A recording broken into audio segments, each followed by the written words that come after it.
आशा करता हूं आप सब बहुत अच्छे होंगे। मेरा नाम है सिद्धांत अग्निहोत्री। स्टडी ग्लोस पे आपका बहुत बहुत स्वागत है। मौत के बाद क्या होता है, मौत के समय क्या होता है, ये पहला ब्रेन स्कैन है ऑफ डाइंग पे। हालांकि इससे पहले भी हुआ है, ऐसा नहीं है, ठीक है, लेकिन वो चूहों पे हुआ था। ये बड़ी अजीबोगरीब बात है, ठीक है। मैं पर्सनली बहुत सारी किताबें पढ़ता रहता हूँ, हफ्ते में 1-2 किताबें तो मैं ख़त्म करता ही हूँ। तो गरुड़ पुराण जब मैंने पहली बार पढ़ी थी तो actually I was quite shocked. मैंने उस पर लेक्चर भी लिए हैं। तो ये उसमें बहुत अच्छे से बताया है, आत्मा की जर्नी बताई है। एक बहुत अच्छी किताब है सदगुरु की डेथ, मैं रिकमेंड करूंगा वो आप पढ़ें, बहुत बढ़िया किताब है, ठीक है। बट ये स्पिरिचुअल किताबें हैं, राइट, स्पिरिचुअल किताबें हैं जो आपको सिगमंड फ्रॉइड की आप किताबें पढ़ सकते हैं अगर आपको और ज़्यादा कॉन्शियसनेस के बारे में जानना है। फ्रेडरिक नीश, बहुत ही शानदार उन्होंने किताबें लिखी हैं।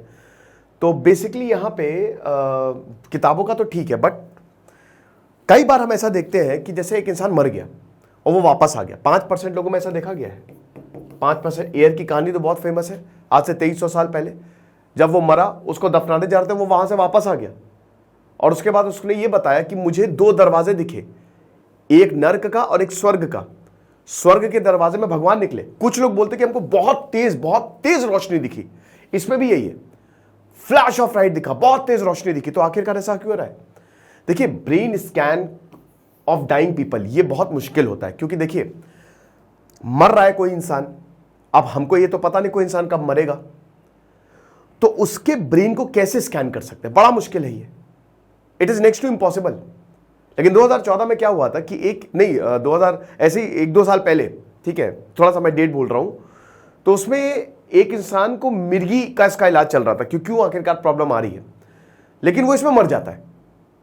अब इसमें क्या हुआ कि 1 मिनट का ये वाला है जो हिस्सा है, ये बहुत इंपॉर्टेंट है। 30 सेकेंड मरने के बाद और 30 सेकेंड मरने से पहले इसने काफी कुछ बताया ब्रेन स्कैन के बारे में कि आखिरकार मरने के समय हमारा दिमाग कैसे काम करता है। और अब ये जो स्टडी है जो 6 साल पहले हुई थी, ये एक और पब्लिश होगी, तो हम बात करेंगे इसकी। चलिए आगे बढ़ते हैं। तो brain activity of dying people shows sign of near death experience, कि मौत जब आती है तो आखिर होता क्या है, क्योंकि हम मौत की बात कर रहे हैं। गौरव तिवारी की कहानी दोस्तों आप जरूर सुने, ये हमने अपने नए चैनल क्राइम वर्ल्ड पे, जो लिंक डिस्क्रिप्शन कमेंट बॉक्स में दिया, उसमें हमने दी हुई है। तो क्या भूतों ने मारा, आप जरूर इसको सब्सक्राइब करें। So neuroscientists across the world have been involved in unraveling the secrets of the brain। अब ये हो क्यों रहा है? देखिए, चूहों पे ऐसा एक्सपेरिमेंट किया गया था। चूहों पे एक्सपेरिमेंट क्यों किया जाता है आपको पता है? क्योंकि भारत कह रहा हूं, इंसान और चूहों का डीएनए काफी हद तक मिलता है, बहुत ज्यादा मिलता है। तो इसीलिए कि अगर चूहे पे एक्सपेरिमेंट सफल हुआ तो इंसान पे भी एक्सपेरिमेंट सफल ही होगा, तो इसीलिए ज्यादातर चूहों पे ही किया जाता है। So neuroscientists across the world have been involved in unravelling the secrets of the brain. A team of researchers have now identified a mysterious surge in activity in the brains of 2 people who were on the verge of dying। दो लोग जो मरने ही वाले थे। Scientist हार नहीं मानते। हमने बताया ना कि नहीं पता है कौन मरेगा, तो बाद में तो बहुत सारे वैज्ञानिकों ने इसको छोड़ भी दिया था, लेकिन ये बड़ा ही, मेरे ख्याल में दिस इज प्रोबेबली एक ऐसी चीज है ना, ये बहुत इंटरेस्टिंग है ये, क्योंकि आपको किसी को नहीं पता मरने के बाद क्या होता है, वो उसी को पता जो मर रहा है। और जीवन और मौत तो सच्चाई है। अब हम सबको पता कुछ ना कुछ तो चल रहा है इस यूनिवर्स में, कंट्रोल तो है। क्या हो रहा है यूनिवर्स में? योगानंदा परमहंसा ने कहा कि क्या हम कोई एस्ट्रल वर्ल्ड में जा रहे हैं, जो कि हर जगह हमको दीपावंसा में, बुद्धिज्म में इसकी बात देखो, मतलब खैर बुद्धिज्म में तो आत्मा की बात नहीं, वो तो अनात्मा की बात करते हैं, कॉन्शियसनेस, चेतना की बात गौतम बुद्ध करते हैं। तो ये चीज है। Researchers have long been trying to understand the science of the brain and what happens in the final fleeting moments before it completely shuts down and person dies। Previous studies in animals have shown a surge of gamma waves। ध्यान समझो, ये बहुत important है। The most important thing is this, gamma waves, है ना। तो अभी लोग इसको समझने की कोशिश कर रहे हैं। आप इसको पढ़िए, अभी मैं आपको जो बता रहा हूं, और उसके बाद मैं आपको बहुत जबरदस्त तरीके से समझाऊंगा। Similar activity has now been detected in human brain। Gamma waves are associated with the memory processing in the brain and are found during conscious perception। देखो, ये सारी ब्रेन वेव्स होती हैं। होता क्या है कि जो ब्रेन है, इसको आप EEG और ECG से आप मेजर करते हो ब्रेन की एक्टिविटीज को, ठीक है। ब्रेन्स में 86 बिलियन न्यूरॉन्स है। कहते हैं ना कि हमारा ब्रेन यूनिवर्स है, ये पूरा जैसे यूनिवर्स में तारे फैले हैं ना, तारे, प्लैनेट्स, वैसे ही हमारे में न्यूरॉन्स फैले हैं। तो हमारा ब्रेन जो है वो एक रेप्लिका है यूनिवर्स की, ठीक है। अब ये कनेक्ट करते हैं, एक दूसरे से बात करते हैं, ये न्यूरॉन्स है ना। लेकिन ये न्यूरॉन्स ऐसे तो बात करेंगे नहीं, इन न्यूरॉन्स के बीच में स्पेस होती है जिनको साइनेप्स बोला जाता है। अगर आप चाहेंगे तो मैं एक पूरा ब्रेन पे लेक्चर बना दूंगा बहुत बढ़िया तरीके से कि कैसे ब्रेन काम करता है। तो ये जो साइनेप्स है, इनके बीच में कम्युनिकेशन होता है, और ये इलेक्ट्रिकल सिग्नल, आपकी पूरी बॉडी इलेक्ट्रिक है, विद्युत दौड़ रही है, आपको पता है। तो ये इलेक्ट्रिकल सिग्नल्स के थ्रू ये कम्युनिकेट करते हैं न्यूरॉन्स। अब लेकिन बहुत सारे न्यूरॉन्स हैं, ढेरों न्यूरॉन्स हैं। अब एक न्यूरॉन की एक्टिविटी तो आप नामुमकिन है इसको।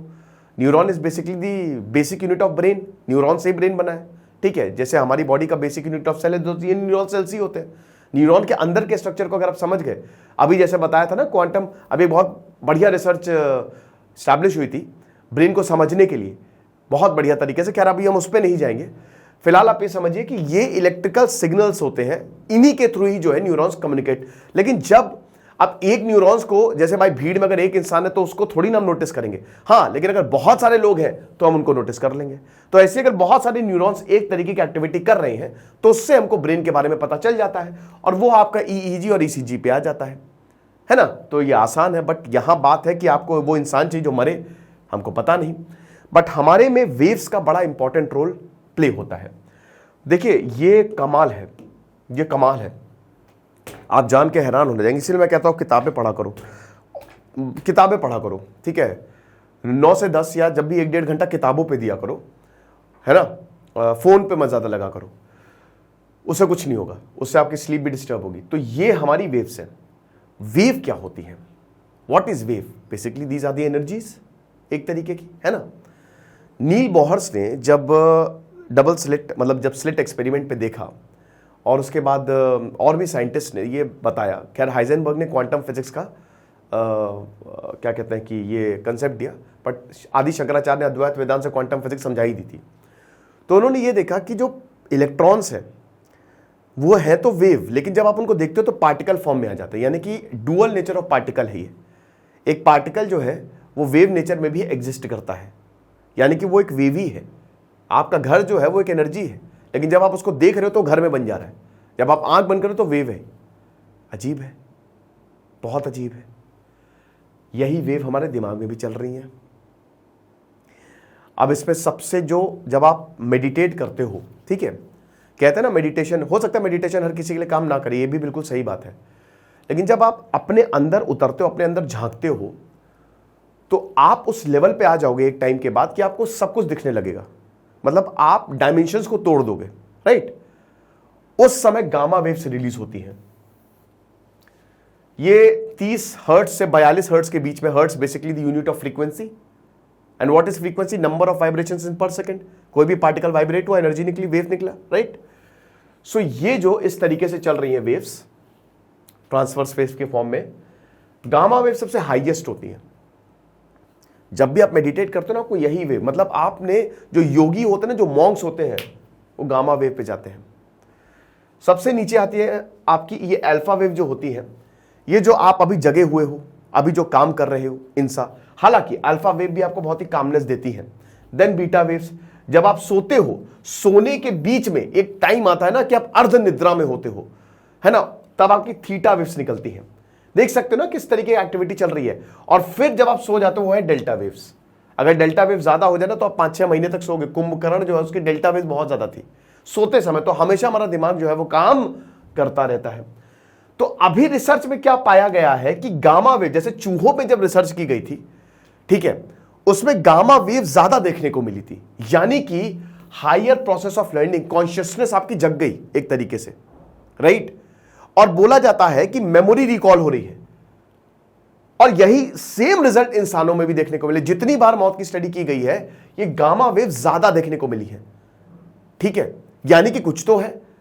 अब गामा वेव यानी कि आपकी मेमोरी रिवर्स में चल रही है। आप अपनी पूरी लाइफ को दोबारा जी रहे हो। जब आप मर रहे हो, आप अपनी पूरी लाइफ को दोबारा जी रहे हो, और वो रिवर्स में चल रही है। मतलब जो अभी हुआ सबसे पहले वो दिखेगी। That is great. लेकिन अभी इस पर और रिसर्च की जरूरत है। ये अभी बहुत ही कम लोगों में स्टडी की गई है, ठीक है। 10 में से 4 में ये रिजल्ट सामने आए, 6 में तो कुछ नहीं, ठीक है। तो ये आपको समझने की जरूरत है। अब आप इन वेव्स को और अच्छे से समझ लीजिए। सबसे पहले हम चलिए बीटा वेव की ही बात करते हैं। तो बीटा वेव जो होती है, बेसिकली ये शॉर्ट टर्म रूटीन जॉब, अभी आपकी बीटा वेव्स निकल रही हैं, अभी मैं बात कर रहे हैं वो तो बीटा वेव्स है, externally directed left brain thinking, stress, anxiety and fear. तो ये हमारी बीटा वेव अभी जो सबसे वो होती है बीटा वेव, ठीक है। उसके बाद आपके आती है अल्फा वेव। जब आप थोड़ा सा मेडिटेट करते हो तो आप अल्फा स्टेट पे पहुंच जाते हो। अभी जैसे आप 5-6 महीने, या अगर आप कहते हैं ना कि अगर आपकी फोकस बहुत अच्छा हो जाता है, कोई आप चीज लगातार कर रहे हो तो आपका फोकस अच्छा हो जाएगा, चीजें समझ गए हो तो आपके अंदर शांति आ जाएगी। तो वो शांति अल्फा वेव के थ्रू आती है, ये एक अच्छी स्टेट होती है ना। तो अल्फा वेव में relaxed focus, good health, mental coordination बहुत बढ़िया होता है, आपकी मेमोरी बढ़िया रहेगी, आप भूलोगे नहीं कुछ, क्योंकि आपकी पूरी बॉडी मेमोरी है। फिर उसके बाद विजुअलाइजेशन, मेडिटेशन, देन उसके बाद आते हैं आपकी थीटा वेव्स। अब थीटा वेव्स जब आप सो रहे हो, ठीक है, सोने और जागने के बीच का ये, लेकिन इसमें जब आप और मेडिटेट करोगे, डीप मेडिटेशन में आपकी थीटा वेव जगती है, तो ये भी बड़ी जबरदस्त होती है। मतलब देखिए मेडिटेट क्या होता है, आप सो ही रहे हो लेकिन आप जग भी रहे हो, आपका दिमाग जग रहा है, आपकी कॉन्शियसनेस जगी हुई है, बट आपकी बॉडी सो गई है ना। तो वहां पे इस वेव का जन्म होता है। और ये वेव हमारी ऐसे भी, अगर आप मेडिटेशन करो ना करो, बट ये वेव है, ये वेव काम कर रही है। Flashes of insight, inspiration, spontaneous healing, ये होता है, ठीक है, ये चीज। Then delta waves, delta waves deep sleep होती है, ठीक है, अनकॉन्शियसनेस आपको पता नहीं चलेगा, मतलब आप सो गए एक तरीके से, ठीक है। ये बहुत ही कम, जैसे जितना वेव, जितनी फ्रीक्वेंसी बढ़ेगी ना उतनी ब्रेन एक्टिविटी भी बढ़ेगी, और जितनी फ्रीक्वेंसी कम होगी उतनी ब्रेन एक्टिविटी कम होगी। तो डेल्टा वेव ये देखिए 1.3 से सिर्फ 9, 1 से 3.9 तक, ठीक है। उसके बाद ये गामा वेव और एपिसिलॉन वेव, ये बहुत डेंजरस होती हैं। अब गामा वेव की बात करें तो ये जीनियस ब्रेन वेव्स होती है। मतलब अगर आप योगी हो गए, जो मॉन्क्स होता है ना, योगी होते हैं, वो उनके गामा वेव ही निकलती हैं, ठीक है ना। बहुत ही गजब होता है, हाइपर कॉन्सेंट्रेशन होता है ये। और उसके बाद एप्सिलॉन वेव्स होती हैं, ठीक है, ये एडवांस स्टेट, ये भगवान है एक तरीके से, ठीक है, जो स्पिरिचुअलिटी में सबसे ऊपर तक चले जाते हैं, उनका एप्सिलॉन वेव जो है वो निकलती है।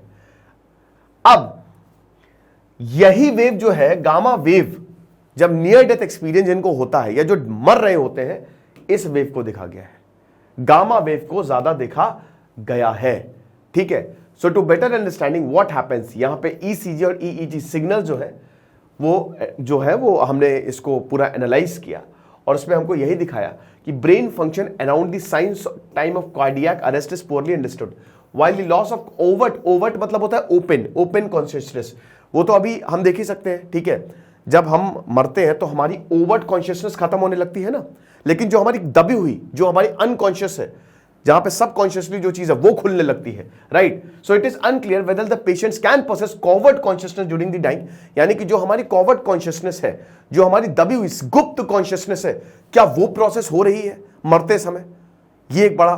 तो अब इसका मतलब यही है कि कोई ना कोई चीज से हम जुड़ रहे हैं, might be possible, but again ये सब अभी इस पर और रिसर्च होनी है दोस्तों, ये बहुत ही अभी कहते हैं ना कि अभी तो शुरुआत है खाली।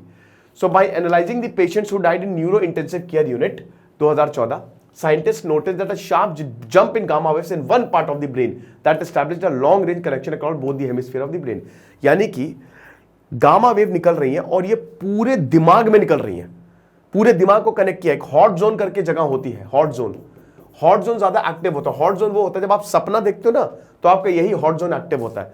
जब आपको हैलुसिनेशन आते हैं कि आपको दिखने लग रही है चीजें, तो ये हॉट जोन जो है वो एक्टिव हो जाता है। तो मरने के समय ये वाला जोन भी ज्यादा एक्टिव होता है।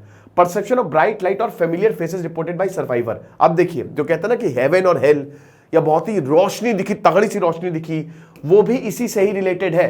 Clinical death suggest a preserve capacity in the dying brain to process internally generated vision, ये चीज है, यानी कि आपकी कॉन्शियसनेस फट रही है, ठीक है। Gamma waves was initially located in the part of the brain known as hot zone, जैसा कि हमने बताया, यही हॉट जोन से आपकी ये गामा वेव जो छुपी हुई है वो निकलती है। ये गामा वेव ना ऐसे नहीं निकलेंगी, आपको उस पार्ट ऑफ द ब्रेन को एक्टिव करना पड़ेगा, और ये आप डीप मेडिटेशन से करोगे, या फिर और भी तरीके होते हैं।